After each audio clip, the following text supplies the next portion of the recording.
জয় যিশু, হালেলুয়া। এবার আমরা একটা সাক্ষী শুনবো। সকলকে জয় যিশু, হালেলুয়া। আমার নাম শক্তি বিশি, বাড়ি পালিয়াড়া, জয়নগর থেকে এসেছি। তুমি কতদিন মণ্ডলীতে যুক্ত? 2.5 বছর। তোমার সমস্যা কি ছিল? ব্লাড ক্যান্সার, পেটে জল জমা। তোমার এর জন্য কি কি সমস্যা হতো? সমস্যা তো নিঃশ্বাস নিতে পারতাম না, খালি জড়িয়ে ধরে বউকে কান্নাকাটি করতাম যে আমি আর বাঁচবো না, আমাকে আলোর পথ দেখাও বলে। এরকম করে করে আমি একদিন কি করলাম, তারপরে তুমি কোথায় কোথায় এর জন্য চিকিৎসা করিয়েছিলে? মেডিকেলে চিকিৎসা করেছিলাম, 21 দিন ভর্তি ছিলাম।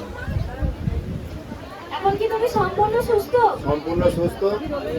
এখন আবার একটা সুখবর আছে, যেখানে প্রথম চাকরি করতাম বেহালায় গেঞ্জি কারখানাতে, সেই কাজ আবার ফিরে পেয়েছি ঈশ্বরের আশীর্বাদে।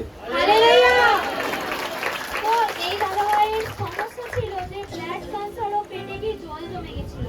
তার ফলে এনার সমস্যা কি হতো, একদম পুরো বেড রেস্ট, আর কি কোনো কিছু বাঁচার আশা ছিল না। ডাক্তার বলেছিল, হসপিটালে ভর্তি ছিল, ডাক্তার বলেছিল যে একে বাড়ি নিয়ে চলে যাও, এর বাঁচার আশা কি শেষ, মানে বাড়ি নিয়ে চলে যাও, যতদিন আছে আপনারা কথাবার্তা বলো বা যাই হোক এরকম ভাবে ওনার সাথে মিশতে থাকো বলেছিল।